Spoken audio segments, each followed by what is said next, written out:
After 20 years, the billionaire CEO returned to his college reunion disguised as a waiter and discovered something that stopped him cold. The jet stairway was still lowering.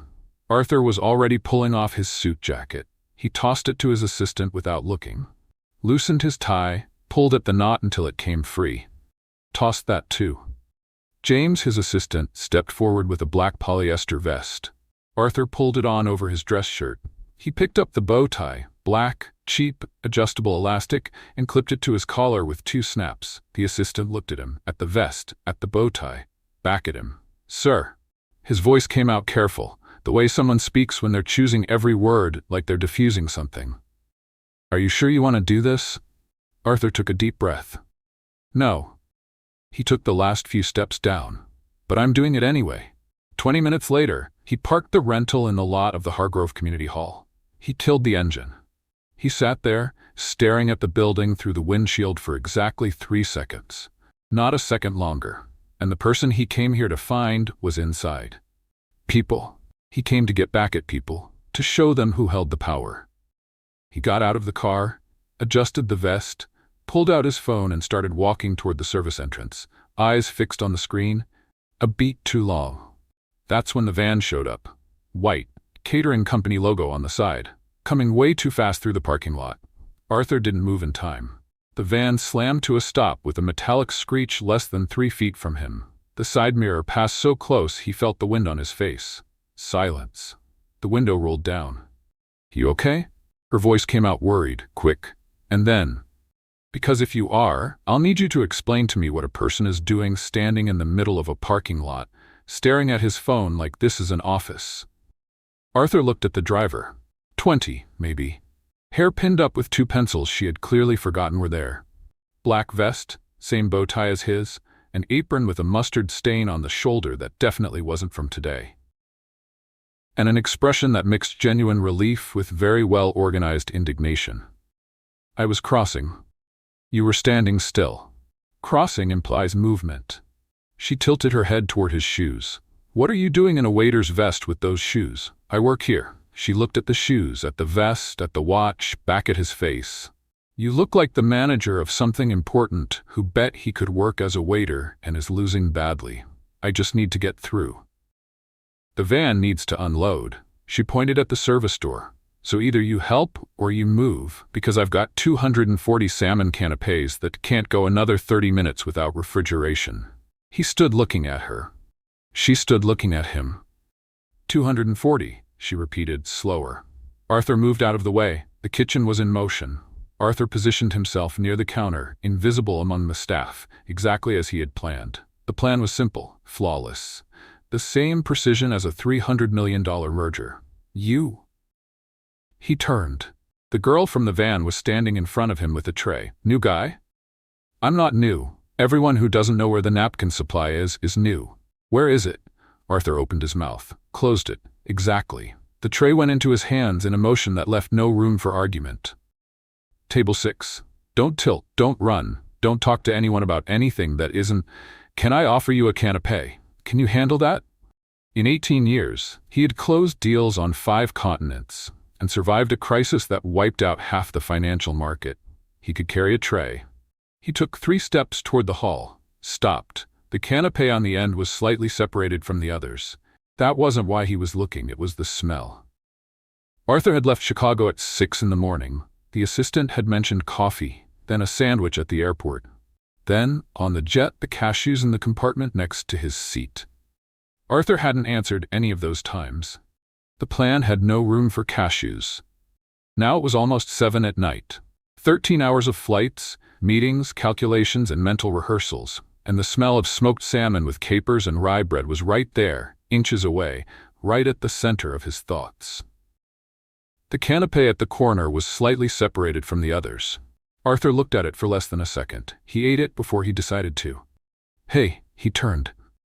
The girl was standing in the kitchen doorway, arms crossed. "You ate one?" "I didn't." She pointed at her own bottom tooth. Arthur ran his tongue across his teeth. Felt the fragment. "Cream cheese." "I didn't." "Cream cheese." She looked at him with the patience of someone who had already heard too many things that day. He ate a canapé I made this morning, got cream cheese on his tooth, and now he's standing in front of me swearing he didn't. I have a constitutional law exam tomorrow at 8, and I'm here listening to this. Your tooth said otherwise. My tooth didn't say anything. It's saying it now. She grabbed the tray with an efficiency that left no room for argument and pushed it back into his hands. Table 6, no detours, no tasting. And if anyone asks your name, you say you're with the support team and move on. Why? Because you're clearly not from around here. You haven't been doing this more than a week, and your hands tell me the heaviest thing you've carried in the last few years was a pen. She was already walking off. Do the job, don't draw attention, and we won't have a problem. Artie, she stopped. What? My name, in case anyone asks. Sophia looked at him for a second, then she kept walking. Table 6, Artie. She disappeared into the kitchen without looking back. The hall door was 6 feet away. Arthur put his hand on the metal bar. The music came in before he pushed. An old track, the kind that plays in the back of a memory before the memory has a name. He didn't push the door. The sound got there first, not the melody. The volume. That specific volume of a college hall with too many people laughing at the same time. Then the smell, cheap soda and party clothes. Then the fragments, not in order, no narrator. Just loose images the body had saved when the mind couldn't process them. The circle closing in. A voice whose owner he could no longer remember. The silence after, which was worse than the noise, because in the silence everyone was still watching. And her. Not the face. Just the hand reached out in the dark after everyone else had gone. Just that. Arthur opened his eyes. His fingers were white around the edge of the tray. The canapé in the first row had slid. He fixed it. Fast. Controlled. He pushed the door. He walked in. Outside, the canapé girl was leaning against the van, watching the door he had just walked through, with an expression that wasn't curiosity. It was recognition. And before we continue, tell me in the comments where you're watching this story from. I love seeing how far these stories can travel. And at the end of the video, don't forget to rate our story from 0 to 10. Enjoy the story, everyone. 30 seconds later. Sophia came in through the service door, 30 seconds after Arthur. Not because she was following him. She was following the tray he had taken, without knowing there was a specific order of tables, a service sequence, and a restocking system she had built over the past year of work, and that a new guy in expensive shoes was about to dismantle in 40 minutes. She found him standing in the middle of the hall with the tray slightly tilted, staring at the tables with the expression of someone calculating the most efficient route between 2 points. He's calculating something, Sophia noted to herself.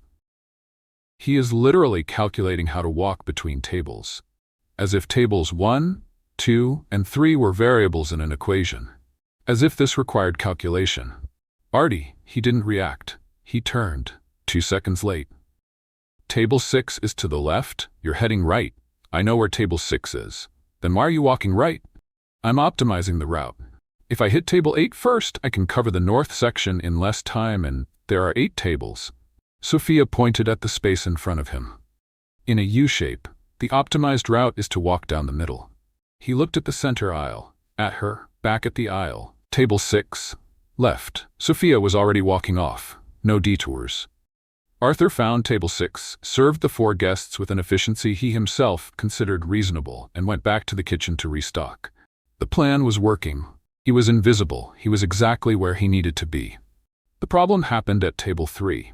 It was technical. The tray had 5 glasses of orange juice, and Arthur identified that the center of gravity was shifted to the right because of the irregular distribution of the glasses.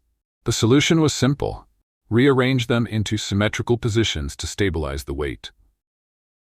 He rearranged them while walking. The aisle had a slight slope he hadn't accounted for. The glass on the end slid. It didn't fall. It just tilted enough for a thin orange stream to run down the side of the tray, over Arthur's wrist, down the cuff of his dress shirt, and drip methodically onto his right shoe. Arthur looked at the shoe. The stream kept dripping. A guest at the next table watched the scene with the patience of someone who had already seen things like this. First event? The man asked. No, Arthur said. The man looked at the soaked shoe. Second? Arthur didn't answer. He grabbed a napkin, wiped the shoe with 2 precise motions, rearranged the glasses in descending order of weight, and kept serving table 3. By 8:30, the kitchen was running at full speed. Sophia moved with the speed of someone who knew every inch of the space. Arthur moved with the speed of someone constantly reevaluating prior decisions. He stopped near the cold prep counter to rearrange the tray. There were small spinach and cheese puffs fresh out of the oven, small, hot, with that specific smell of melted cheese that cuts through any level of concentration. Arthur had left Chicago at 6 in the morning. It was almost 9 at night. Sophia walked behind him carrying a box of glasses. Without stopping, without looking, she set a folded napkin on the corner of the tray and kept moving. The puff on the corner was slightly separated from the others. Probably asymmetrical. He ate it before he finished the thought. "Hey," he turned. Sophia was in the kitchen doorway, arms crossed, inventory eyes. "Did you eat another one?" "I didn't." She pointed at her own right cheek. Arthur licked his lips. "Nothing." She kept pointing. He ran his hand across his cheek, felt the fragment. "Spinach. I was checking the temperature of the items." "Temperature of the items," Sophia repeated mentally. "He ate a spinach puff, and he's telling me he checked the temperature with his cheek. I have procedural law on Thursday. I could be studying. I chose to be here because I believe in building character through work, and the universe answered with this man." "With your mouth," Sophia said. "You checked the temperature with your mouth. It's the most accurate method. You've got spinach on your cheek, Artie." A lady from table 6 on her way to the restroom stopped on her own. "Young man, you've got spinach on your cheek," she confirmed, with the gentleness of someone performing a public service. "It's a reflection from the light," Arthur said. The lady frowned. "It's green." "The lighting in this hall has a spectrum that green, young man, right there." Sophia pointed at his tray. The folded napkin she had left there 2 minutes earlier was exactly where she'd put it, waiting. He cleaned, returned the napkin with the intact composure of a man who had done absolutely nothing wrong. "Thank you for the observation," he said to the lady. The lady nodded, satisfied, and continued to the restroom. Sophia looked at the tray. At him. At the tray. "Can you make it to table 8 without checking anything else?" "I can." "Great." She pushed the tray into his hands. Table 8. At 9:15, Arthur was restocking near the central column when he heard the voices from table 6. He wasn't paying attention. He was monitoring the north section and calculating when he'd need to restock table 4. But the loud, open laugh of one of the guests caught his attention by accident. It was Mark Holloway. Arthur recognized him by the posture first, the wide shoulders, the way he sat leaning back in the chair.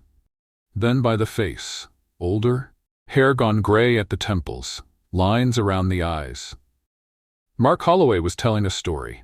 Something about his youngest son and a school presentation that had gone completely wrong, and the people around him laughed with that specific quality of people who know that kind of defeat well. It wasn't the laugh from 21 years ago.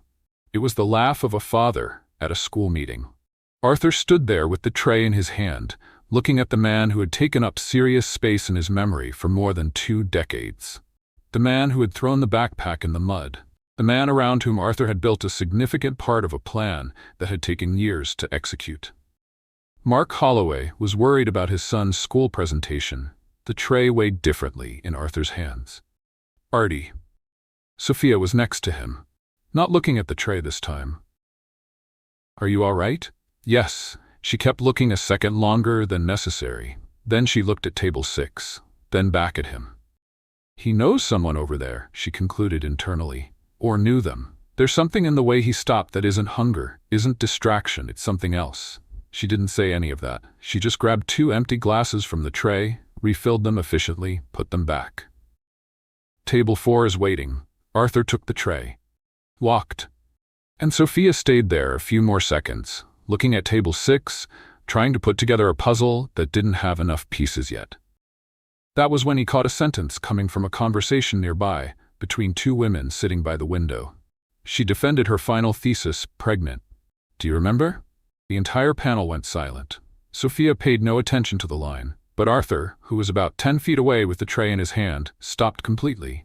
Not tilting, not calculating. Stopped, pregnant. Arthur calculated dates involuntarily. the way he always did with numbers. 20-year reunion. Diana defending her final thesis pregnant. The entire panel in silence. He didn't need any more data. The data was arriving on its own, and he had not asked for this to happen now. Here, with a tray in his hand in the middle of a Hargrove hall. On the other side of the hall, the main doors opened. The security guard at the entrance said something into a discreet microphone. 3 tables turned at the same time.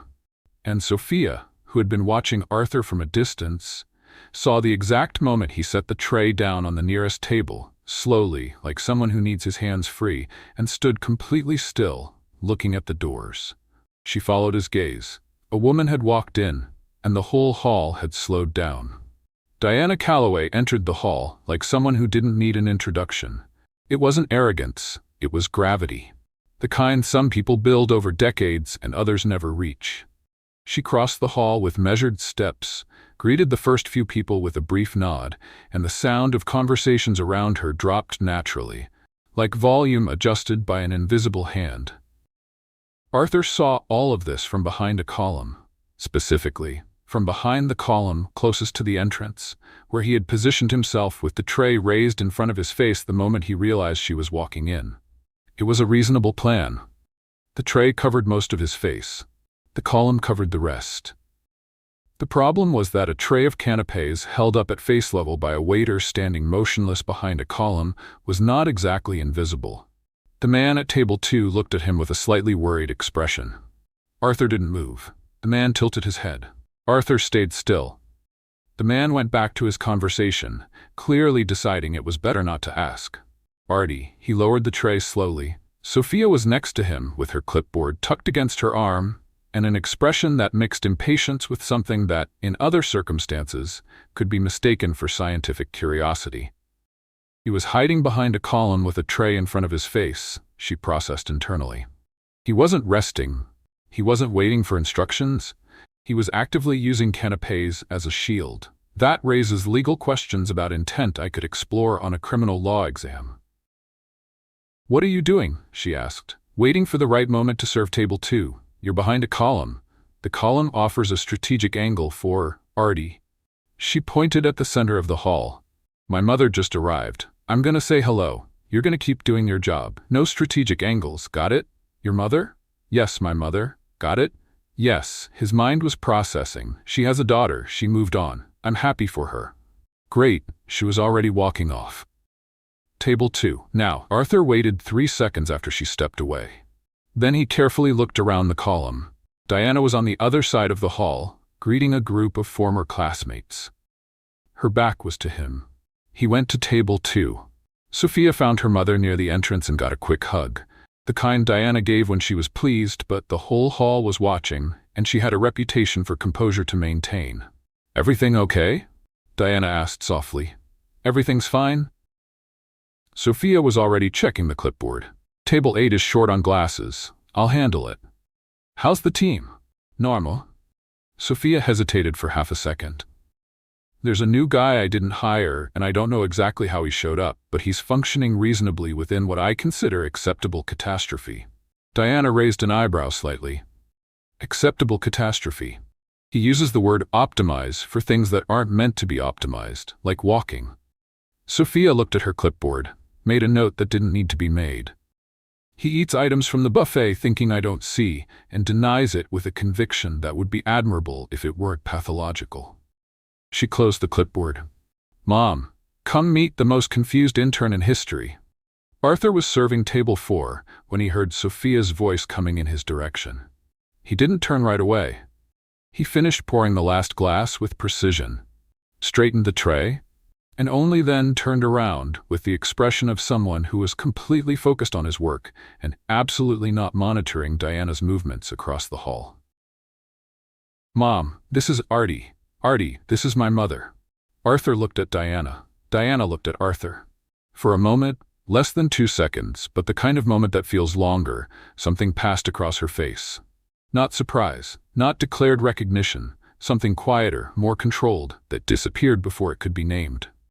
"Artie," she said in the voice Sophia had described correctly, low enough that everyone paid attention. "Ma'am," Arthur said. Diana looked at the tray, at the shoes. back at his face. "Could you bring me a glass of water, please?" Arthur didn't answer right away. 1 second. 2. "Of course." Diana didn't look away as he stepped off. Arthur went to fetch it, came back, handed it over. Diana drank half, set the glass on the table carefully, not in a rush, not carelessly, with the precision of someone who knows exactly how much of the other person's time she's taking. "Thank you." Her eyes lifted to his face, stayed there. "With ice this time, if it's not too much trouble." Arthur went to fetch another one. "She asked for 2 glasses," Sophia noted as she followed the scene. "No one asks for 2 glasses of water in a row unless they're testing something, or unbelievably thirsty. But she doesn't look thirsty." Arthur returned with the second glass. Diana received it with a brief nod and turned her attention back to the group beside her, as if the waiter had already stopped existing. But she hadn't looked away fast enough for Arthur not to see. She had looked at his shoes a second time. At 9:40, Arthur was assigned to serve a table near the center of the hall with 4 wine glasses. 4 glasses were technically twice as many as 2 glasses, but Arthur had identified that the earlier problem had been weight distribution, not transport capacity.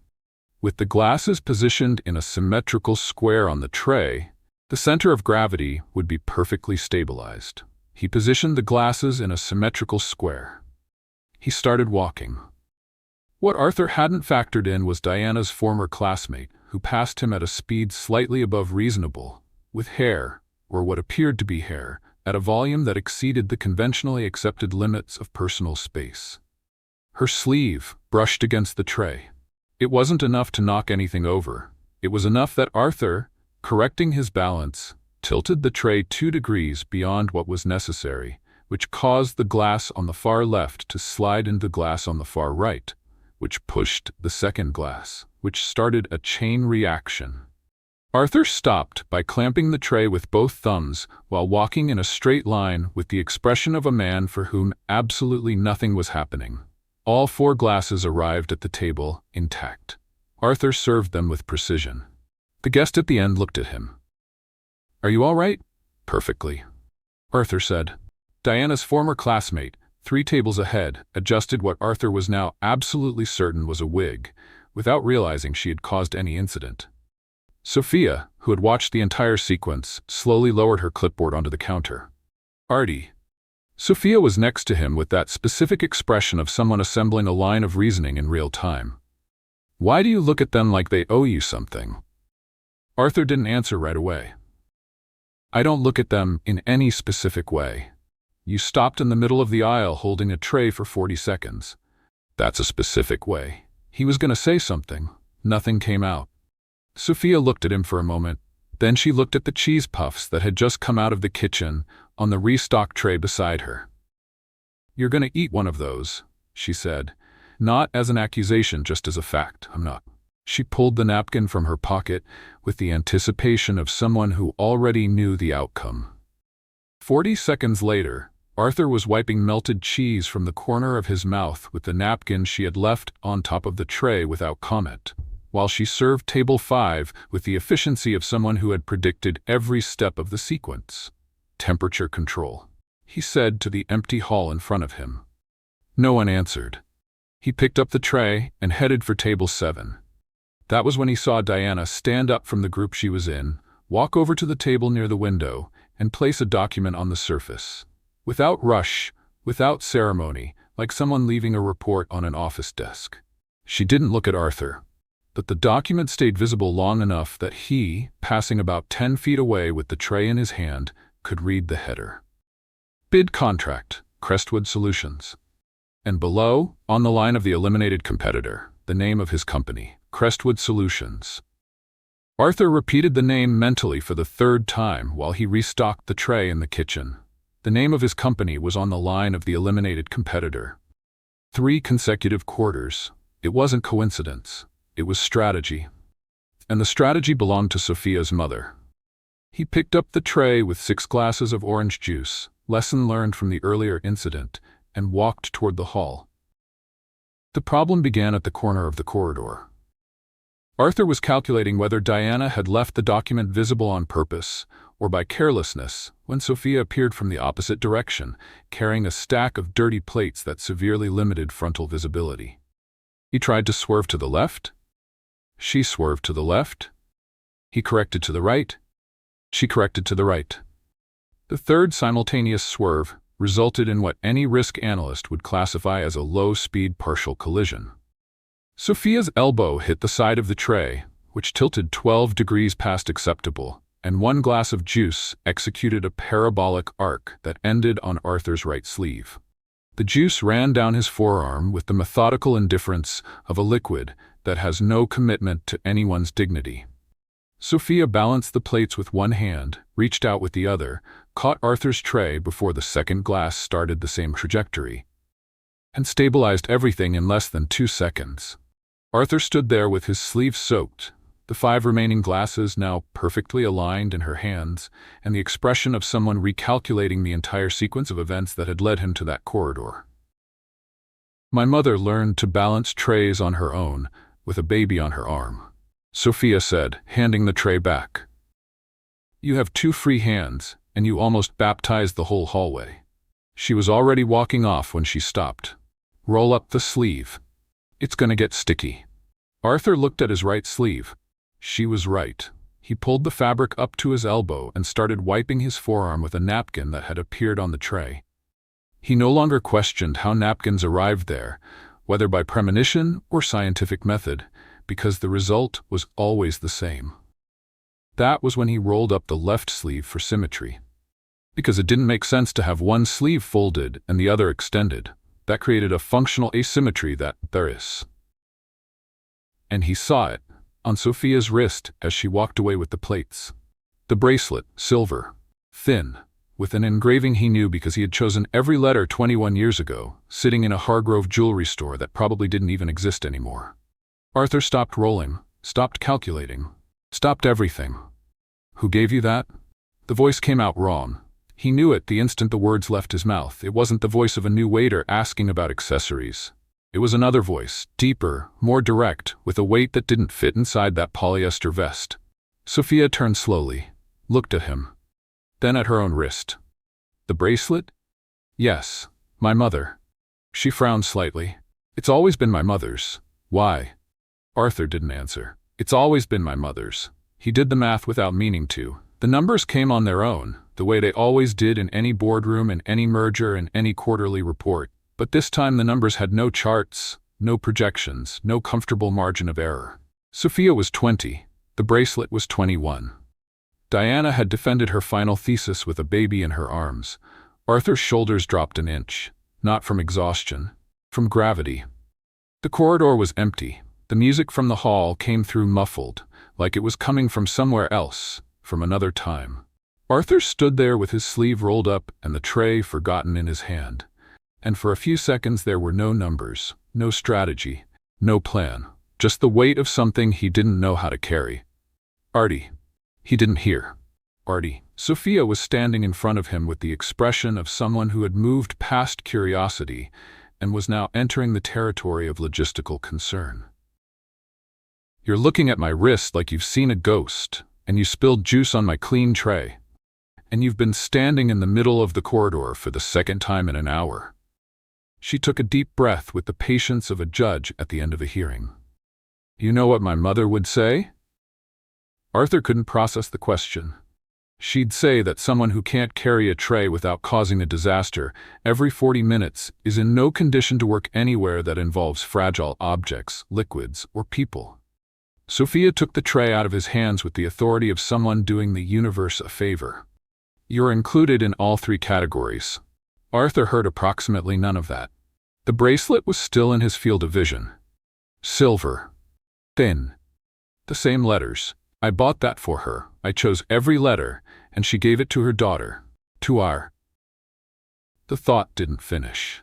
Not because he stopped it, because the body decided that information didn't yet have a safe destination.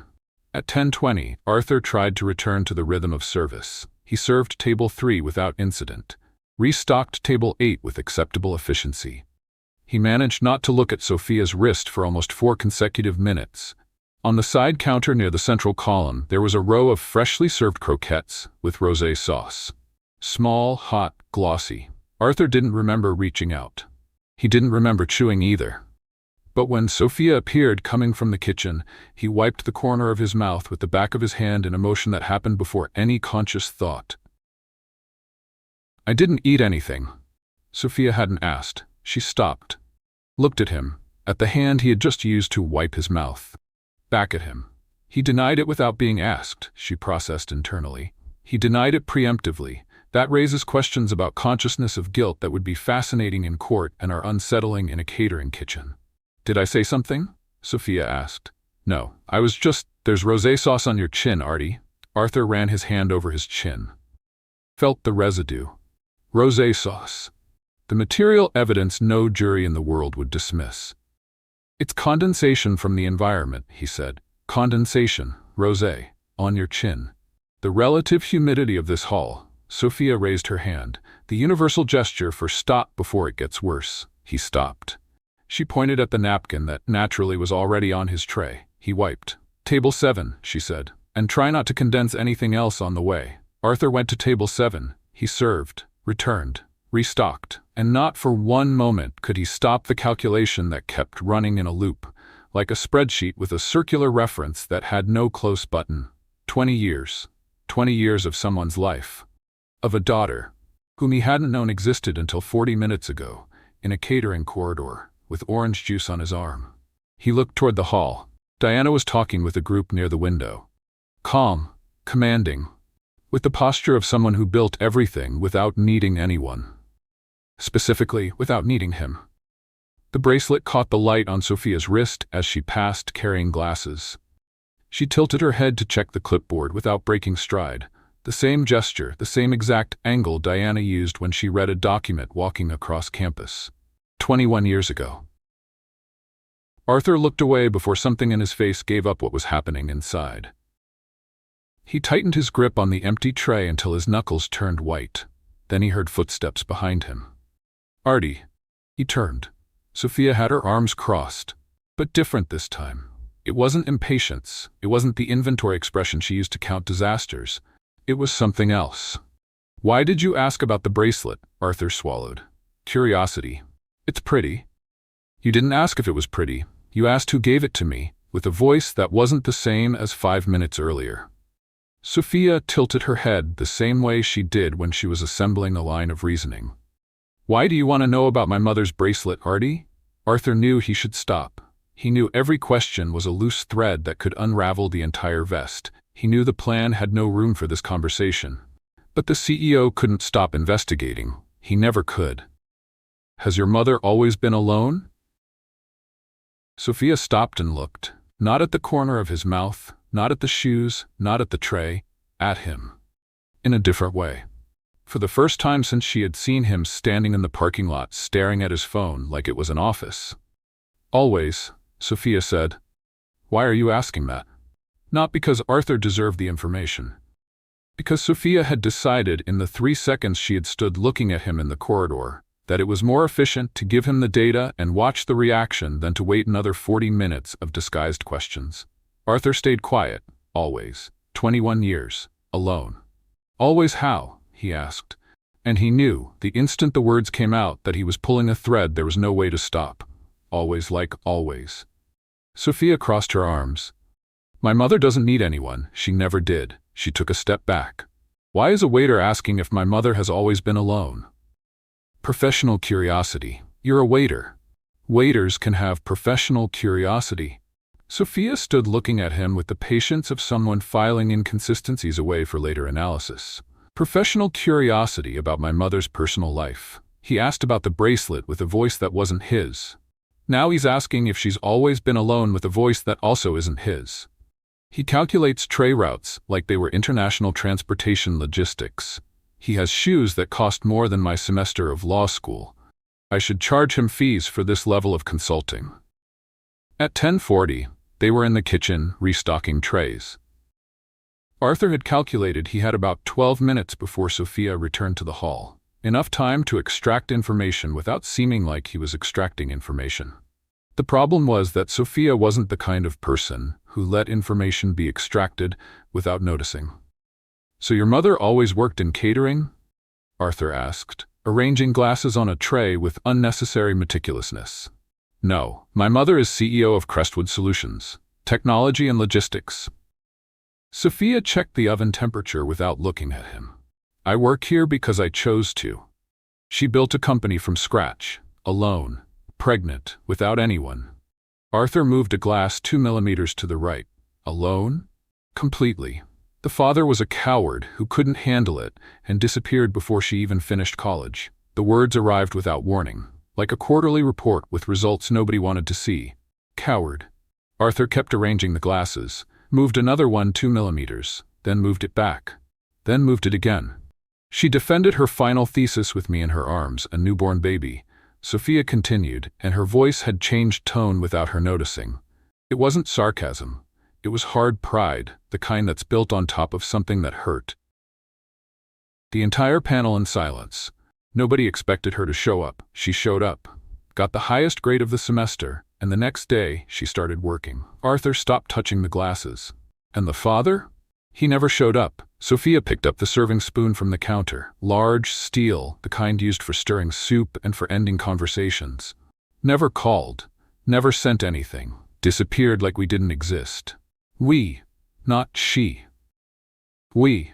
Arthur felt every syllable in the same place where he used to feel the result of mergers that went wrong, in the center of his chest, just below the knot of the tie he wasn't wearing. "Did your mother ever talk about him?" Sophia turned the spoon in her hand, slowly, with the precision of someone deciding whether her next answer would be information or warning. "She said once that he was intelligent." Sophia looked at the spoon on the counter. "And that intelligence without courage is the most useless thing in the world." Arthur stayed quiet. The silence lasted longer than it should have. The kind of silence that, in a catering kitchen, during an event with 200 people in the hall, doesn't go unnoticed. Sophia noticed. "Why are you asking so much about my mother, Artie?" Because for 20 minutes you've been arranging glasses that were already arranged and asking questions a waiter doesn't ask." She pointed the spoon at him.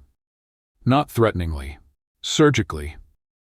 "My mother is a 42-year-old woman who built an empire and owes explanations to no one, much less to the new guy who can't carry a tray without causing a disaster every hour. So I'm going to ask one more time, slowly, with the clarity my constitutional law class taught me to use. Why?" Arthur opened his mouth, closed it. "Because you're the mother of my daughter," got stuck somewhere between thought and voice, in a traffic jam he had no tools to resolve. "I know the name Crestwood," he said. "From the market." It wasn't a lie. It also wasn't the truth. Sophia narrowed her eyes. "He knows the company," she processed. "The waiter with expensive shoes who optimizes tray routes knows a tech and logistics company from the market. That has so many inconsistencies I could draft an opening brief with enough material to fill 20 pages. From the market," she repeated. "It's a relevant company in the sector of—" The spoon hit the counter. A clean, metallic, final sound. "Artie." Sophia's voice was quiet now. Not like Diana. Diana spoke quietly so everyone would listen. Sophia spoke quietly when she was deciding whether to trust someone or not. "I don't know who you are. I don't know why you're here.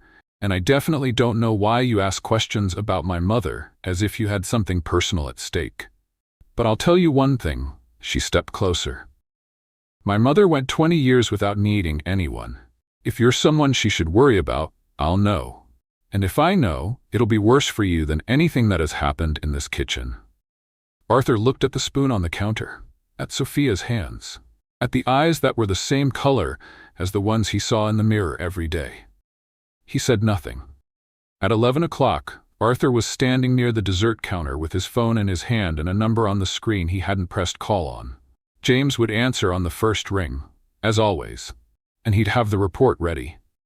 As always. Arthur looked at the screen. Looked at the hall where Diana was talking with former classmates. Looked at Sophia, serving table 8, with the competence of someone who had been born knowing how the world was supposed to work. Intelligence without courage is the most useless thing in the world. He put the phone away. On the counter beside him, there was a row of apple tartlets with sugar glaze. Small, hot, with that specific shine of syrup that reflects the light like a personal invitation. Arthur ate one without consciously registering the decision. Sophia walked through the kitchen 30 seconds later. Stopped, looked at him, at the tray, at him. "You've been checking the buffet temperature for 3 hours, Artie." Arthur looked at his hand. The sugar glaze was on his fingers. "I was verifying the texture," Sophia finished, "of the tartlet, which now has a bite mark. Verification by the method of sampling." She nodded slowly, like a judge accepting an involuntary confession. "Impeccable scientific method." She left a napkin on the tray. It was already folded. Arthur wiped his fingers as Sophia disappeared into the hall. When he looked up, Diana was on the other side of the kitchen, standing in the doorway, looking at him with an expression Arthur couldn't decipher, because it wasn't anger, it wasn't surprise, it wasn't any of the things he had prepared an answer for. It was something that looked a lot like longing, and before he could process that, she had turned and walked out. At 11:15, the hall had changed temperature. Not the air, that stayed at the same 72 degrees the system maintained with an efficiency Arthur had to admit was superior to his own office in Chicago. The temperature was something else. Something in the way the conversations had dropped in volume, the way the groups had reorganized, the way the tables closest to Diana had naturally filled up while the more distant ones had grown quieter. Diana was at the center of everything without being at the center of anything. Sitting at table 6. The same table 6 Arthur had served 3 hours earlier, with cream cheese on his tooth, with the posture of someone for whom the world adjusts without asking permission. "Artie." The voice came from Diana. Not loud, not projected, just placed in the air with the exactness of someone who knew the rest of the hall would adjust around her. Arthur turned. Diana was looking at him, the same expression as in the kitchen doorway, minus the longing, plus something closer to a decision made.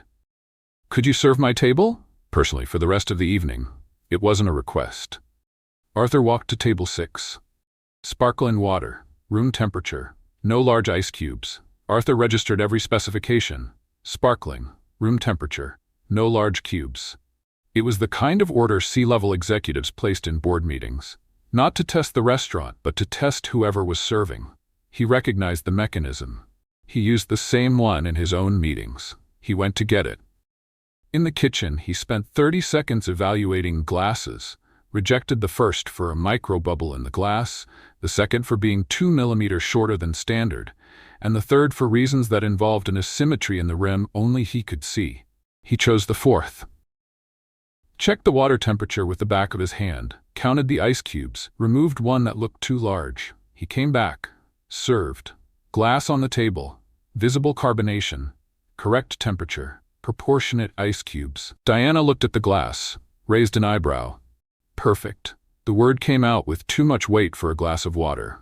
Arthur didn't know what to do with that raised eyebrow. In the boardroom, a raised eyebrow meant reluctant approval. Here it meant something he had no manual to interpret. "Anything else?" he asked. "Same order. Second glass." Arthur went back to get it, repeated the process. Same glass, same temperature, same ice cube count. This time, as he placed the glass on the table, his hand trembled. Not much.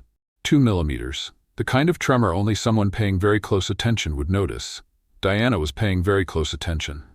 "A third," she said. Arthur waited for the specification. But this time, Diana tilted her head with the calm of someone who had the whole evening. "Surprise me." Arthur stood there for 4 seconds. Surprise me wasn't a specification. It had no parameters. It had no success metric. It was the opposite of everything he knew how to do. He came back with a glass of sparkling water, no ice, with a thin slice of lemon he had found near the drinks counter. Diana looked at the lemon, at him. "It's not what I'd order," she said. "But it's what I'd choose." The corner of her mouth moved. It wasn't a smile. It was the ghost of a smile, the kind that appears when someone confirms what they had already suspected. Then she looked at him. Directly. For the first time that night, without looking away, without disguising, without the courtesy you use with unfamiliar waiters. She looked at him like someone looking at a person they've known long enough not to need an introduction. "Thank you, Artie." 2 words. But the way she said Artie wasn't the way Sophia said it. Sophia said Artie like a practical label, the name of the new guy who caused disasters. Diana said Artie like someone unwrapping a package she knew exactly what was inside. And beneath Artie, there was another name. The real name. And they both knew it. Arthur stood there beside table 6, the tray in his hand, the whole hall continuing around him, as if nothing had happened. But it had happened.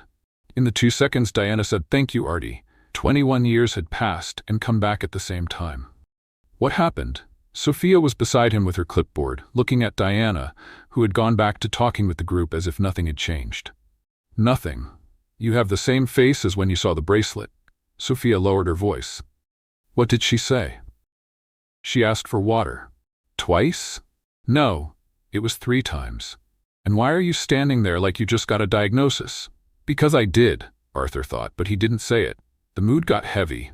Sophia said, more to herself than to him. She bit her lip, the gesture she made when she was assembling a line of reasoning that didn't have enough pieces yet. "I don't understand why, but I understand it's your fault." She led him back to the kitchen to restock. On the counter, there were freshly fried breaded shrimp. Golden, curved, with that hot grease shine that makes any decision look reasonable. Arthur looked at the shrimp, looked at Sophia, who had her back turned, checking the clipboard. Looked at the shrimp again. A rational part of his brain, the same one that had closed $300 million mergers and survived 3 recessions, said clearly, "Don't eat the shrimp." Arthur ate the shrimp. The same rational part registered, "At least don't deny it this time."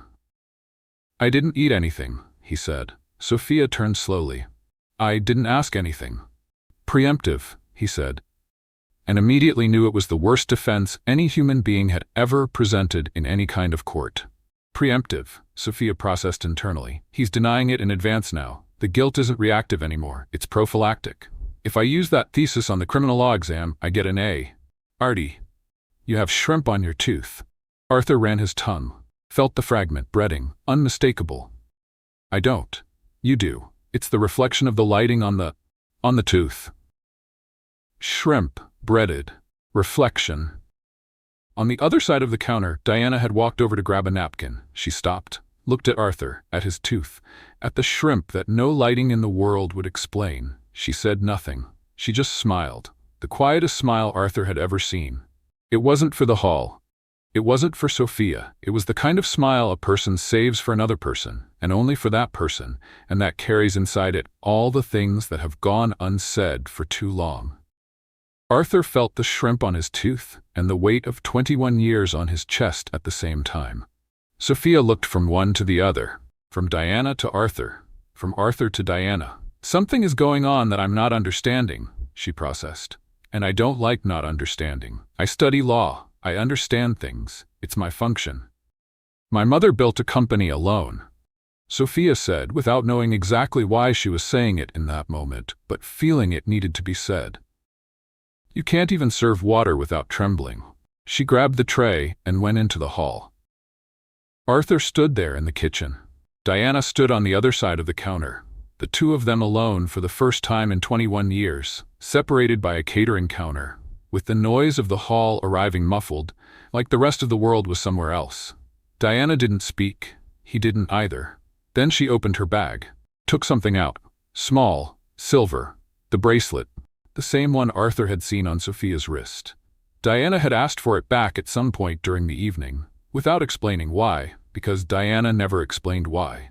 She put it on her own wrist, slowly, with the precision of someone who had done that gesture before, many times, when no one was watching. This time, someone was watching, and she knew it. The glass hit the table with more force than necessary. Sarah Brennan, flawless blonde hair, dress that cost the equivalent of 3 months of catering work, and an expression that suggested the entire world was room service running slightly below standard, looked at Sophia with the impatience of someone who had never had to wait for anything. "I asked for no ice. This has ice." "You asked for it with ice 10 minutes ago," Sophia answered with the even voice of someone who had heard this before. "I changed my mind. People change their minds." Sarah lifted the glass toward Sophia like she was returning a defective product. "And next time, try not to take so long. I know it's hard for people who work events, but for people who work events," Sophia repeated slowly. She tucked the clipboard under her arm. "Would you like another glass without ice?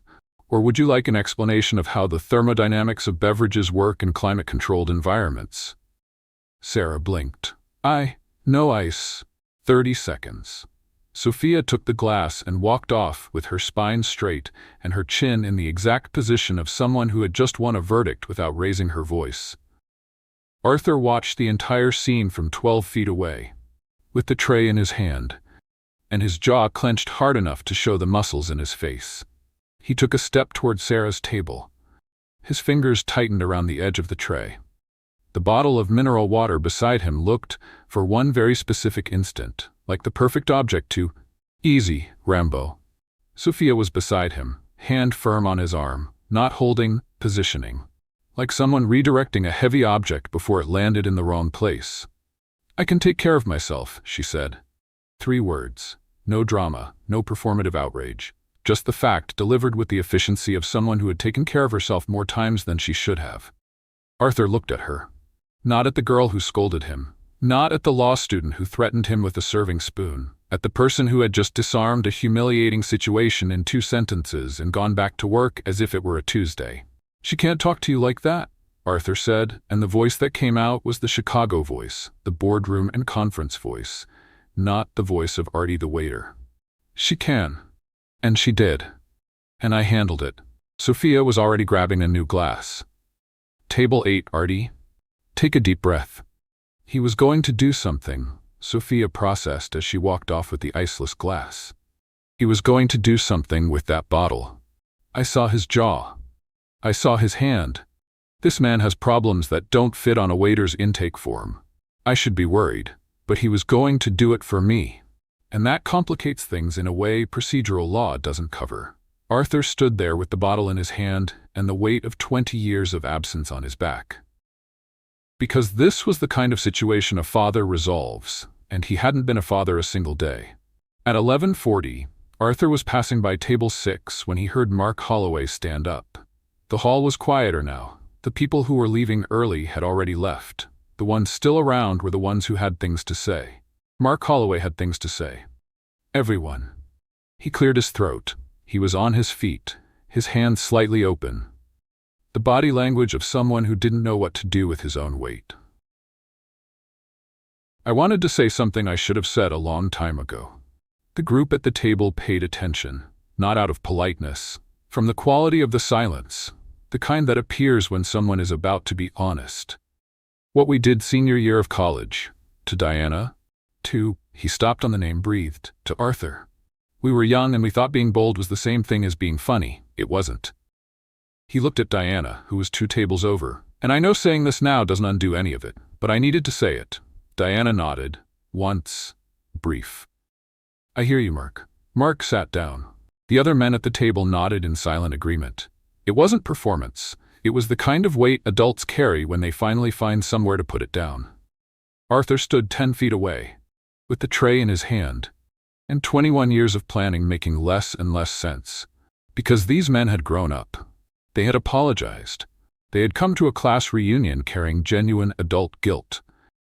And they had laid that guilt on the table without asking for anything in return. And Arthur had flown out of Chicago on a private jet to humiliate people who had already humiliated themselves. The tray weighed differently. On the side counter next to him, there were mini cheese quiches. Arthur didn't look at them. He didn't reach out. He didn't decide to eat. But when he lowered his eyes, there was a mini quiche with a bite mark in his hand. "I didn't eat anything." The sentence formed automatically, the way it had been forming for 4 hours. But this time, it didn't come out. It got stuck somewhere between the reflex and the voice, because denial felt too small for the size of what he was feeling. He wiped his hand on his pants, got cheese on his fingers. Then Mark turned to the man next to him and said quietly, thinking no one else could hear, "Man, I still think about that. I wonder where Arthur ended up." Not with pride, not with casual curiosity, with guilt. The answer was 10 feet away, in a polyester vest, with shrimp on his tooth and cheese on his fingers, serving water to the woman he had abandoned pregnant, Arthur set the tray down on the nearest table with the controlled calm of someone holding something that couldn't fall. He left through the side corridor, or tried. His right foot caught on a tray rack someone had left in the corner, and the rack toppled with a metallic crash that made 3 tables turn at the same time. Arthur righted the rack with the speed of someone disassembling evidence. He glanced around. Sophia, from the other side of the hall, slowly raised her clipboard until it covered her face. He walked out before anyone else looked. In the parking lot, Arthur dialed the number. James picked up on the first ring. "Sir, find me everything on Crestwood Solutions. Ownership structure, financials, bids over the last 3 years. Everything." 2 seconds of silence. The kind of silence James made, not because he needed time, but because he was deciding which piece of his already prepared report to deliver first. "I already sent the report, sir. 3 consecutive quarters of growth, operating margin above the sector average, exemplary governance. Impressive." Arthur stayed quiet. "The report includes the complete ownership structure," James continued. "A single majority shareholder. Diana Calloway." "I know. Should I continue, sir?" Arthur looked at the hall through the window. Diana was talking with a group. Sophia was serving table 8, the 2 most competent women he had ever seen in his life, operating in the same hall as if it were the most natural thing in the world. "No," Arthur said. "You don't need to continue. It's already done, sir." James hung up. Arthur stayed in the parking lot for another minute. The air was cold.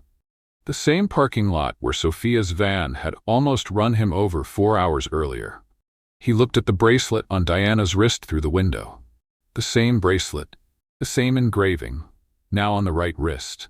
He looked at the contract that was still on the table near the window. The name of his company on the line of the eliminated competitor. And he looked at Sophia, who was explaining something to a guest with the same head tilt Diana used when reading documents while walking. 3 things fitting into a picture he hadn't seen in any plan. The bracelet, the signature, the last name. All the same. Arthur came back from the parking lot with cheese on his fingers and a resolution that didn't have a defined shape yet. He didn't know what he was going to do. But he knew the original plan, the 21-year plan, the private jet plan, the perfect revenge plan, had been lost somewhere between "I wonder where Arthur ended up" and the ice cubes counted for Diana. The hall was emptier now. Midnight was approaching. The back tables had been cleared. The noise was the noise of an evening ending. Not full silence, but the reduced volume of people who don't want to leave, but know they should. "Artie." Diana's voice came from the corner seat near the window. 2 chairs, a small table, 2 glasses of water, one with carbonation, one without, already in position. She had set the scene. "Sit," Diana said. It wasn't an invitation. Arthur looked at the hall. Sophia was in the kitchen restocking for the last tables. She couldn't see them from there. He sat. Diana stood looking at him for 5 seconds before speaking. 5 seconds with the weight of lead. "You serve well for someone who's never served anyone." Arthur opened his mouth to answer. "That wasn't a compliment." She cut in. "It was an observation. The same observation I've been making for 4 hours, since you walked into that hall in a polyester vest that doesn't match $2,000 shoes." Arthur looked at his shoes. "I know who you are," Diana said, with the same voice she used to close deals. Low. No margin. "I knew the moment you served the first glass of water without trembling. And then I knew for sure when you served the second one and trembled." She touched the bracelet on her wrist. The gesture she made when the subject got too close. "Because the Arthur I knew 21 years ago did everything perfectly the first time, and the second time, when he thought it mattered, he failed. Always." Arthur stayed quiet. He tried to talk about his career, about numbers, about growth. "I built a company that—" In the kitchen, something fell. A tray by the sound, followed by a glass, followed by someone saying, "It was nothing," in the exact tone of someone who had just caused something. Neither of them looked. "I know what you built," Diana said, like the kitchen didn't exist. "I read your funds reports the same day they're published. For the last 10 years. She ran her finger along the engraving on the bracelet. "What I don't know is why a man who manages $70 billion is serving canapés at the reunion of the class he abandoned 21 years ago." The word "abandoned" arrived the way all of Diana's words arrived, without warning, without decoration, straight at the point that hurt. Arthur swallowed. "I came for the bullies," he said, and he knew, the instant the words came out, that it was the first partial truth of the night. "You came for me," Diana corrected. "The bullies were the pretext you told yourself." Arthur didn't deny it, not because he didn't want to, because he couldn't. Diana looked at the bracelet on her own wrist, ran her finger along the engraving. "I was pregnant when you left." Her voice was clinical now. Not from coldness, from protection. "I found out 2 weeks later. I called the number you'd given me. Disconnected. I sent a letter to the dorm address. Returned. I searched every way I knew how to search." Arthur felt every word like a spreadsheet data point he had decided to ignore for 2 decades. "I defended my final thesis with Sophie crying in my arms. The whole panel in silence, not because it was bad, because no one expected me to show up." She paused for 3 seconds. "I got the highest grade of the semester." "I know," Arthur said. "Sophia told me." The name hung in the air. Diana blinked, once, the first involuntary reaction of the night. "Sophia told you." "She doesn't know who I am," Arthur said quickly. "She thinks I'm a clumsy waiter who optimizes tray routes." "You're a clumsy waiter who optimizes tray routes," Diana said. "You're also the man who disappeared when I needed you most. Both things are true at the same time." Arthur opened his mouth, closed it. Diana took the bracelet off her wrist, set it on the table between them. "I sold this bracelet when Sophia was 3 months old. I needed the money." Her voice didn't tremble. "I bought it back a year later, when the company started making profit. Not because it was valuable, because I needed to remember who I should never trust again." The bracelet stayed on the table, silver, the engraving visible. The silence that followed wasn't empty. It was full of 21 years of unanswered questions, of phone calls not returned, of nights Diana had faced alone with a baby in her arms, and a diploma that still smelled like ink. Arthur looked at the bracelet, at Diana, at his own hands. "I didn't know," he said, "about Sophia, about the pregnancy. You didn't try to know." Diana cut in. "Which is worse?" Arthur had no argument, because she was right. On the other side of the hall, hidden behind the kitchen door that didn't close all the way, Sophia stood motionless. She had come to grab Arthur for table 8. She had heard her mother's voice coming from the corner seat. She had walked closer. And now she was standing there with the clipboard pressed against her chest, listening to a conversation that undid everything she thought she knew about her own life. The pen clipped to the clipboard came loose, fell, hit the ceramic floor with a thin chime that sounded like thunder in that empty corner. Sophia froze, didn't breathe. Counted 3 seconds. No one came. She left the pen on the floor, because picking it up meant moving, and moving meant making noise, and making noise meant explaining why the CEO's daughter was hiding behind a door listening to her mother dismantle a waiter, who wasn't a waiter, who was. She stopped thinking. Clumsy waiter, she processed mentally. But the inner voice wasn't sarcastic this time. It was something else. "He isn't a waiter. He was never a waiter. He is."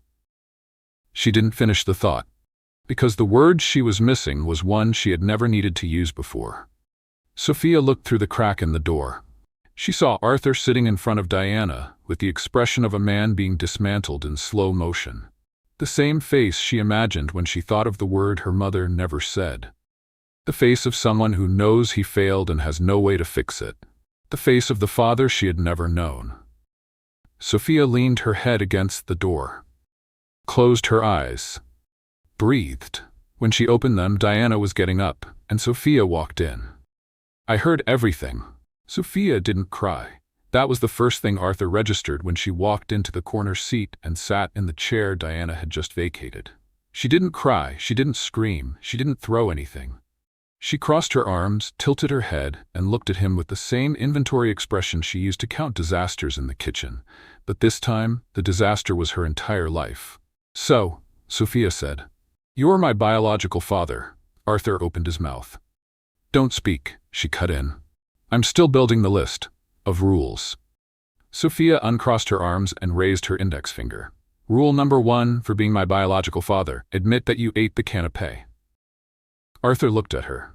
On the counter beside them there was a single cream cheese canapé, the last one, alone, cold. He picked it up, ate it, looked at Sophia. He didn't deny it.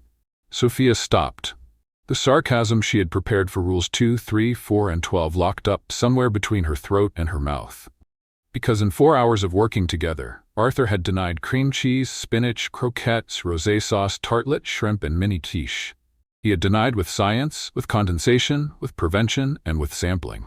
And now he was sitting in front of her with cream cheese on his tooth and the quietest eyes she had ever seen. "You ate the canapé," Sophia said. "I did." Without denying. Without denying. The silence that followed wasn't comic. It wasn't dramatic. It was the kind of silence that happens when two people understand the same thing at the same time without needing to say it. Sophia took a deep breath. "Rule number 2, she said, and her voice was lower now, not sarcastic. Something else. Don't disappear again." Arthur felt the sentence in the same place he had felt coward 3 hours earlier, but this time it didn't hurt the same way. This time it was a door.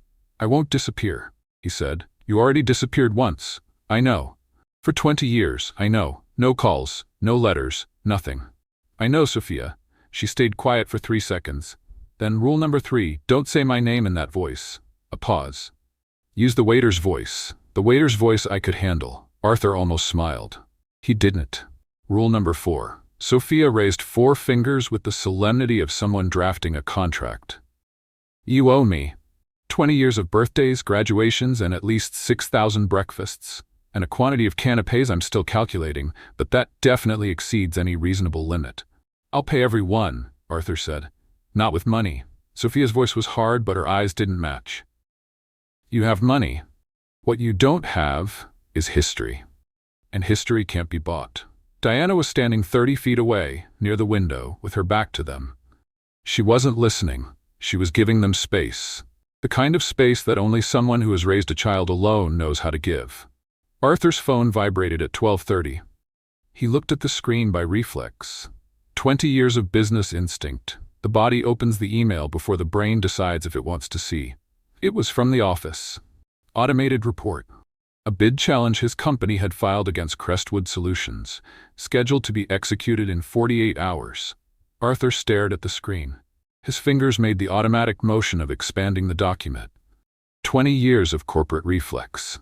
The body was already calculating impact, margin, execution timing, before the brain registered that the company on the other side of the document belonged to the mother of his daughter.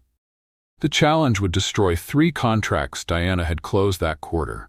Contracts that supported the company, that supported the life she had built, that supported Sophia. He had authorized that challenge 6 weeks earlier. From Chicago.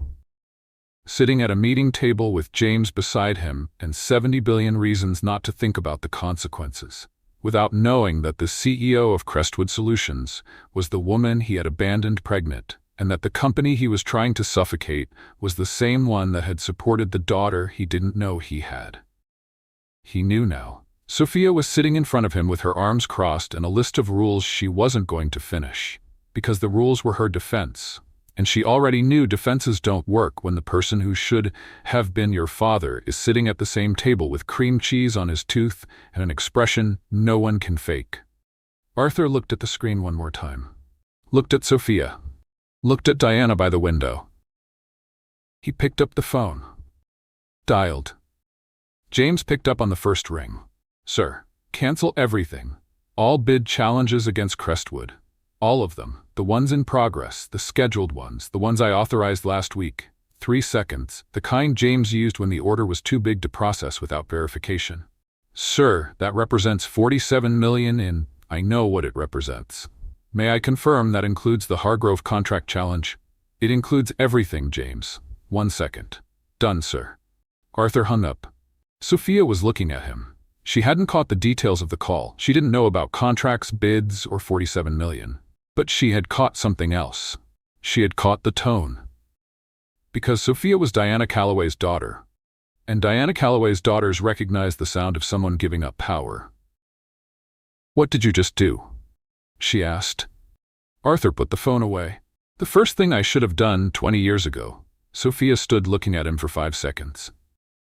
"Rule number 4, she said. Her voice was low, almost inaudible, and trembled at a frequency she would never let anyone hear. "Stay. Even when it's hard. Even when it goes wrong. Stay." Arthur looked at the daughter he didn't know he had until 4 hours ago, sitting in an event chair with her arms crossed and her mother's eyes. "I'll stay."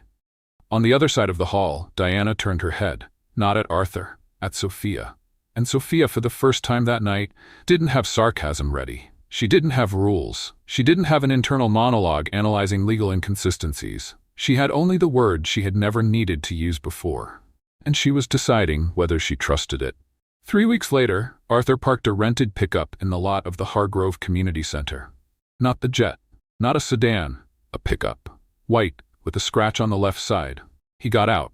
He was wearing jeans, a black t-shirt, and sneakers. Running sneakers. With laces. No one in the entire world had ever seen Arthur Calloway in sneakers with laces. He walked to the side door. The same door waiters use, the one with no sign, and entered the kitchen of the charity event Sophia had organized for the county animal shelter. Sophia was near the main counter, with her clipboard, coordinating 6 volunteers with the efficiency of a general who was born ready. She looked at him. At the apron, he was already taking off the hook. At the sneakers. "You came to work?" Sophia asked. Arthur put on the apron, tied a knot at the back. The tie was easier. "You still owe me a crash course," he said. Sophia stood looking at him for 2 seconds. The corner of her mouth moved. It wasn't a smile. It was the ghost of one, the same one Diana made. Sink. Dishes. Now, Arthur went. He washed dishes for 47 minutes, without calculating the ideal water flow, without reorganizing the stack by descending size, without evaluating the temperature in relation to the efficiency of residue removal. He washed the way normal people wash. Picked it up, scrubbed, rinsed, set it on the rack. No theory. No optimization. The first time he reached out to rearrange the sponge by ergonomic angle, he stopped, looked at the sponge, at his hand. He put the sponge back where it was. He kept washing. Sophia walked through the kitchen 3 times. The first time, she looked at the sink, at Arthur, and left without comment. The second, she stopped for 2 seconds, tilted her head like someone evaluating a thesis, and left. The third time, she left a napkin on the counter beside him. It was already folded. Arthur looked at the napkin. Looked at Sophia, who was already walking off. He understood. On the buffet counter, there were cheese puffs. The same ones from the reunion, or similar enough to trigger the reflex. Arthur ate one. Then another. When Sophia walked by with a box of napkins, he wiped his mouth automatically. "I didn't eat anything," he said. Sophia stopped. Arthur, he corrected. "Arthur," she tested the name. "You have cheese on your chin, again, still, always." It was verification of quality, I know. Sophia picked up the box. "Table 3, she walked away. Arthur wiped his chin with the napkin that was already on the counter. The denial had come back. The reflex was stronger than the resolution. But the dishes were washed, and that, Arthur was learning, was worth more than any confession. At 3 in the afternoon, the back kitchen door opened. James walked in an apron. White, clean, perfectly tied, with the knot positioned with the precision of someone who had researched how to tie a kitchen apron on the way to the event and executed the instructions with military exactness. Arthur stood there with the sponge in his hand. "James." "Sir, what are you doing here?" James looked at the apron, at the kitchen, at Arthur. "Needed reinforcements, sir." Sophia appeared at the kitchen door, looked at James, at the apron, at the posture that was more presidential escort than charity event volunteer. "This man has the posture of someone who protects heads of state," she processed internally. "And he's in an apron in the kitchen of a charity event for an animal shelter. The inconsistencies of this waiter, of this Arthur, are multiplying at a speed that should be scientifically impossible." "Is he?" Sophia began. "James," Arthur said. "Assistant." James finished. "Assistant of what?" Sophia asked. James looked at Arthur. Arthur looked at James. The kind of look 2 men exchange when the truthful answer would cause more questions than the kitchen could hold. "Of dishes," James said. "Of dishes," Arthur confirmed. Sophia looked from one to the other with the expression of someone filing yet another inconsistency for later analysis. "Sink 2, she said to James. "And take that knot out of your apron. It looks like you're going into surgery." James went to sink 2. He started washing, with the same meticulousness he used to prepare quarterly reports. Each plate inspected, each glass verified, each piece of silverware positioned on the rack with uniform spacing. Arthur looked at James washing dishes with the intensity of someone resolving a boardroom crisis. He almost smiled. He kept washing his own. On the other side of the hall, Diana was sitting at a table near the window. She hadn't spoken to Arthur since the night of the reunion. 3 weeks of silence, not because she couldn't, because she was still deciding. She looked at the kitchen. Through the half-open door, she could see Arthur in an apron washing dishes, and James beside him, washing with the solemnity of an official ceremony. Her hand went to the bracelet before she decided. It stayed there for 3 seconds, not gripping, just touching. The way you touch something when you don't yet know the name of what you're feeling. It wasn't forgiveness. Forgiveness was a word too big, and she knew the weight of every letter. But it was something close to recognition, the kind a CEO gives when a candidate shows competence she hadn't expected. She looked away before anyone saw her face. At 5 in the afternoon, Arthur took off the apron, put it back on the hook, looked at the empty sink, the clean counters, the stacked dishes. Sophia walked up with her clipboard. "You washed 112 plates," she said, checking the clipboard. "You broke 2, you ate 2 puffs, and you splashed water on the floor near sink 3 at least 4 times. 3. Arthur corrected. 4. I counted. Arthur didn't argue. Sophia made a note on the clipboard, looked at him with her head tilted. "Same time next week?" Arthur looked at her. At the clipboard. At the kitchen he had just cleaned with his own hands for the first time in 20 years. "Same time." Sophia nodded, no smile, no sarcasm, just the brief nod of someone logging an appointment and expecting it to be kept. Arthur left through the back door. James followed him, still in the apron. "James, sir?" "Take off the apron." "Already done, sir." The apron was already folded under his arm. 20 minutes later, Diana approached Sophia in the empty kitchen. How was he? Sophia thought for 3 seconds, looked at the clean sink, at the stacked plates, at the hook where Arthur's apron was still hanging. He ate 2 puffs. Denied both. Pause. But he washed dishes without being asked. Diana stayed quiet for a moment. Without being asked? I told him to go to the sink. But by the second hour, he was already washing what nobody had asked for. The ones from the hall. The ones from the back counter. The ones that weren't even from the event. Diana nodded, ran her hand over the bracelet on her wrist. She left without saying anything else. Diana Calloway's office was on the 12th floor of a building she herself had helped design. Glass walls, oak desk, no personal photos, no diploma on the wall, no trophy. Just a shelf of logistics books and a plant that someone watered with too much regularity, because Diana wouldn't keep a plant that had no use, and plants without a use don't survive in the offices of CEOs who don't waste time on useless things. Arthur walked in at 9:15 in the morning. No lawyer, no proposal, no James. He was wearing the same sneakers from the previous week, the same black t-shirt. The apron from the charity event was folded in his hand. He didn't know why he had brought it, but he also didn't know why he wouldn't have brought it. The secretary directed him in without asking, which meant that Diana had said he was coming, which meant Diana knew he was coming before he himself knew. Diana was sitting behind the desk, reading a report, with the same posture as the reunion, the posture of someone for whom the world adjusts without asking permission. She didn't look up when he came in. "Sit," she said. Arthur sat. Diana kept reading for 32 seconds. Arthur counted. Because counting was what he did when he didn't know what to do. Count numbers, count seconds, count anything that had order. Then she closed the report, set it on the desk, looked at him. The coldness was professional, not emotional. It was the kind of distance Diana used in board meetings, in difficult negotiations, in any situation that required her to feel nothing until she had enough data to feel the right thing. It hurt more than any confrontation. "What do you want, Arthur?" Arthur. The full name. The name that kept him on the outside. Arthur looked at her hands on the desk, at the bracelet on her wrist, at the 21 years that were between them, like an oak desk no one could move. He had prepared 3 versions of what he was going to say. The first had numbers. How much he could invest, how much Crestwood would gain, how much Sophia would have. The second had justifications. He didn't know about the pregnancy. The number was disconnected. The letter was returned.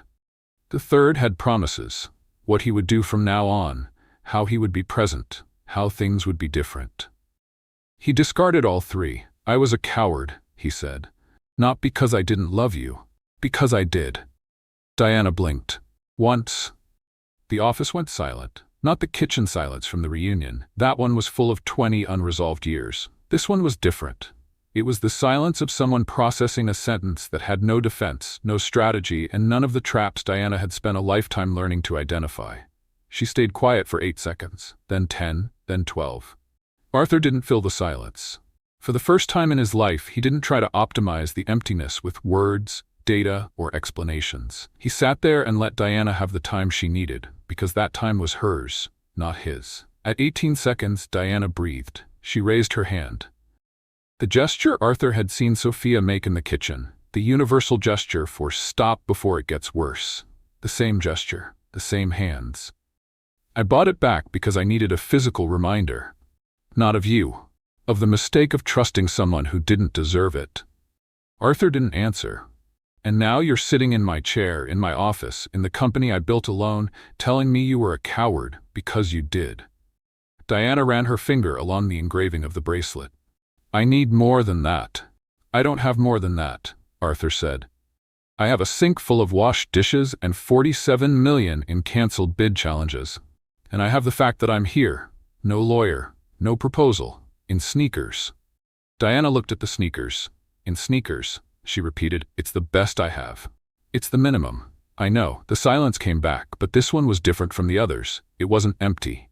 It wasn't heavy. It was the kind of silence that appears when two people arrive at the same place at the same time, for the first time in a long time, and neither one knows what to do with it. The door opened without warning. Sophia came in carrying a folder of documents and a cup of coffee. With the speed of someone in the middle of 3 simultaneous tasks who hadn't expected to find anyone in her mother's office besides her mother. She saw Arthur. She saw Diana. She saw the apron folded in his hand and the sneakers on his feet, and the expression the two of them wore. Not of a fight, not of a negotiation, something she had no classification to describe. Oh, she said, just that. She stood there for 2 seconds, then she tilted her head. Looked at Arthur the same way she looked when she was evaluating the consistency of a legal argument. You've got cream cheese on your tooth, Dad.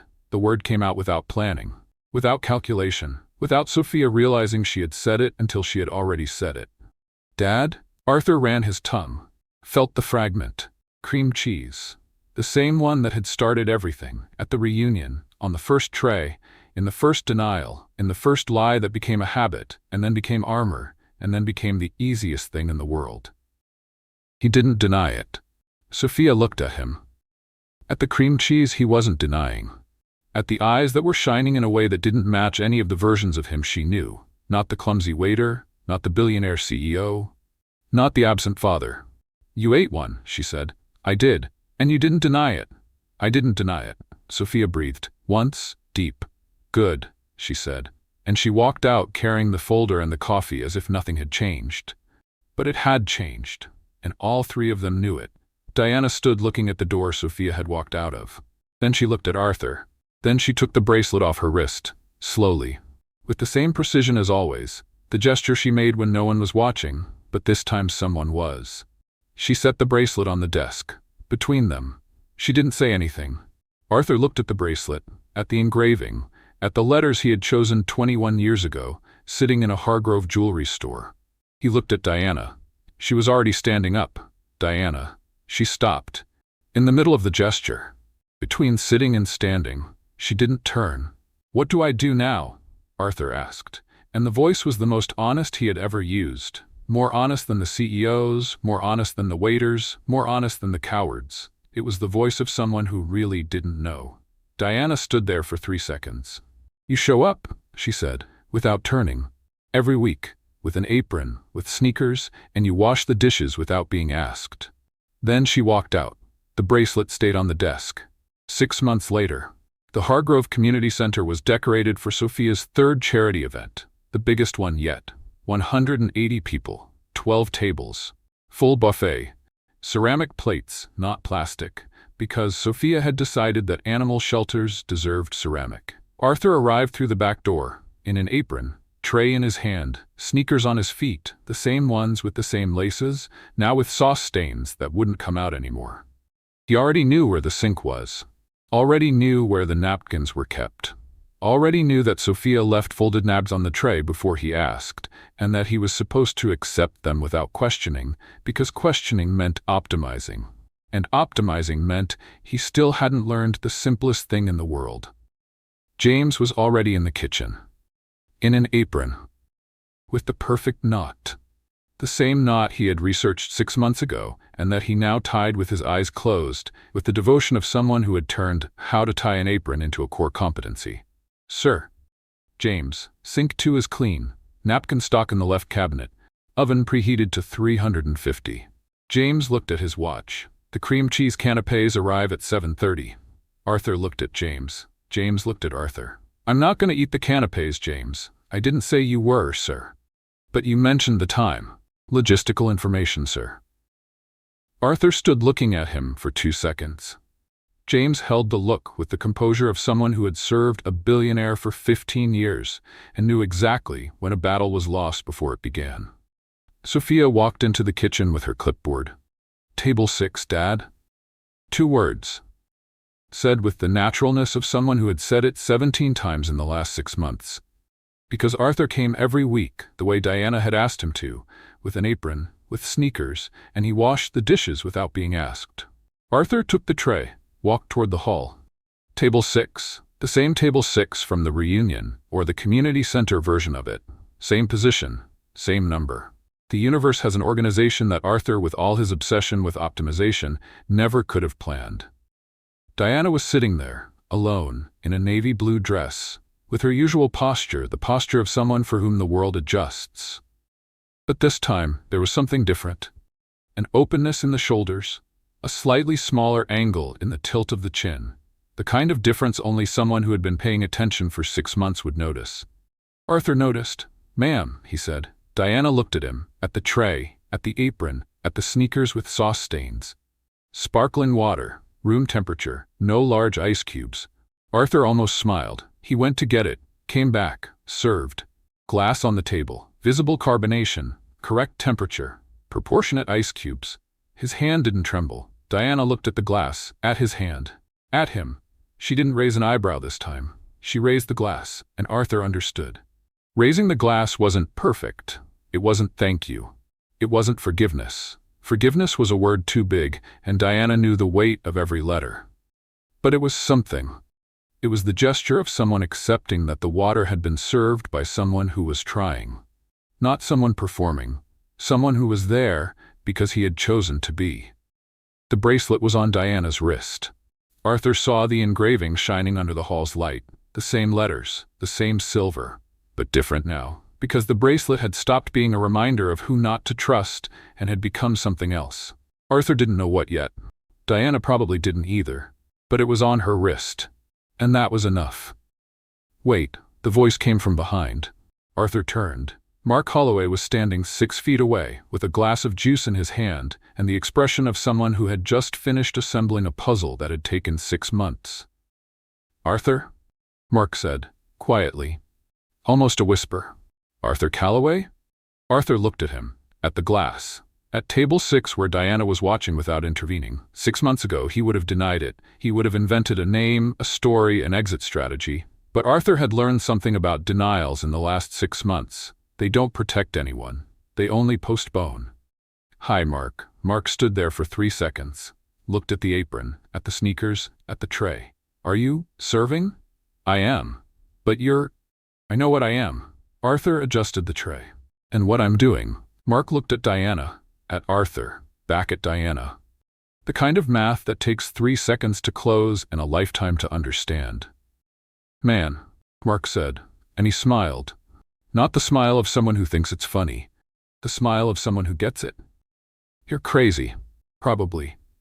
Mark gave him a light pat on the shoulder and went back to the table with the juice, shaking his head and muttering something that sounded like 70 billion and the guys in an apron. At 8 in the evening, Arthur was in the kitchen washing dishes, without counting, without timing, without reorganizing. James washed beside him, in silence, with the same meticulousness as always, but now with the naturalness of someone who had been doing it for 6 months and had stopped treating every plate like a classified document.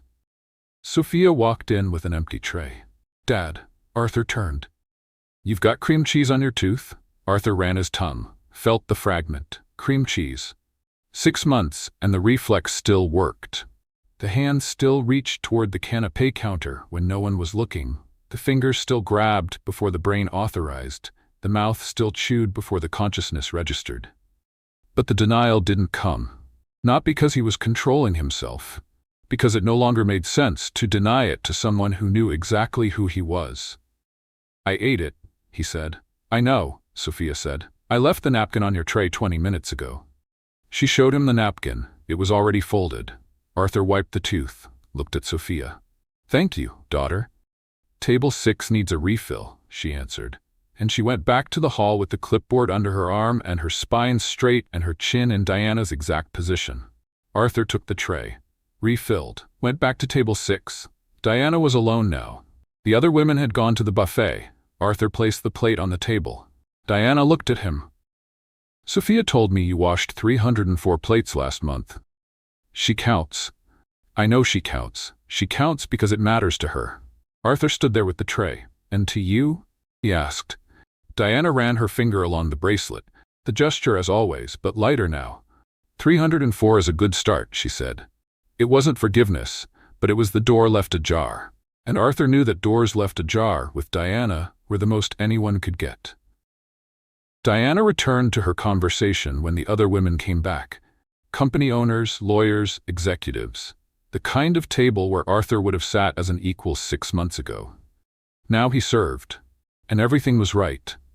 Because Arthur Calloway had spent 20 years building a $70 billion company, flying in private jets, closing mergers on 4 continents, and he had only become someone on the night he put on a polyester vest, served water with his hands trembling, and heard a 20-year-old girl call him an acceptable catastrophe. On the other side of the hall, Sophia watched her father serve table 6 with the silent competence of someone who had finally stopped trying to impress the world. Not perfect, not calculated, not optimized, just present. Arthur handed the glass of water to Diana without trembling this time. And Diana received the glass looking at him like someone who was seeing not the billionaire, but the man who had finally arrived. Sophia slowly lowered the clipboard against her chest. Her eyes welled up for the first time that night. She smiled small, tired, true. And she murmured to no one in particular. You spent years trying to prove you were better than everyone, and you only became someone when you learned to serve. Then she turned toward the kitchen before anyone noticed that the girl who always had answers, in that moment was trying to hold back her own tears. The hall stayed full of voices, but for the first time in 21 years, Arthur didn't feel alone.